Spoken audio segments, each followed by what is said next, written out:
Là, c'est bon. C'est bizarre parce que généralement, ce que vous fournissez est en général 2 à 3 fois plus cher que le prix du marché. C'est quand même vachement bizarre. C'est sûr que c'est hyper étrange. Et ben, bouge pas, on va faire un devis ensemble et on va comparer avec le prix du marché. J'ai sélectionné au pif une Peugeot 3008, un 1.6 HDI. On va essayer de trouver ensemble, on va essayer de faire un devis pour un turbocompresseur. Celui-ci se trouve juste là. On va cliquer dessus. On va ouvrir le catalogue maintenant pour retrouver notre ou nos turbos. Celui-ci n'est pas dispo, celui-ci n'est pas dispo. Celui-ci est à 550,80 € hors taxe prix client. On va cliquer dessus. Je vais avoir mon prix d'achat. J'ai 20%, donc je le paye 440,64 €. On va copier la référence et on va la mettre tout simplement sur Google. Hop. On va la prendre ici par exemple.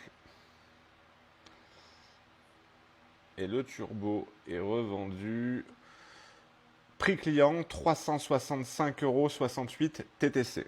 Maintenant, j'ai plus qu'à copier-coller ma référence dans mon logiciel de facturation. Il est déjà rentré, donc ça c'est le prix client. On va mettre les 20% de remise qui correspond à mon prix d'achat.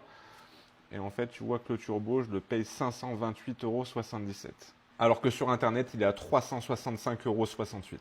Donc si je prends tout simplement ma petite calculatrice, 528 € c'est mon prix d'achat, on va enlever le prix sur Internet, donc 365 €. Le turbo, je le paye 163 € de plus que sur Internet. Donc c'est simple et le calcul est hyper rapide, que je prenne 1%, 5, 10 ou même 50% sur la pièce, je serai toujours plus cher que sur Internet. Et tu peux me croire, c'est pas parce qu'un artisan va te prendre 10, 20, 30 ou 40% sur une pièce qu'il a la belle vie. Fin de journée, je pense que mes jambes parlent d'elles-mêmes, je ne suis pas tombé par terre, je ne me suis pas roulé par terre, pour les mains c'est pareil. Et dans le pire des cas, si ça ne convient pas à certaines personnes, vous n'avez qu'à monter un garage, vous verrez, ça se fait tout seul. Bonne soirée la bise, ciao.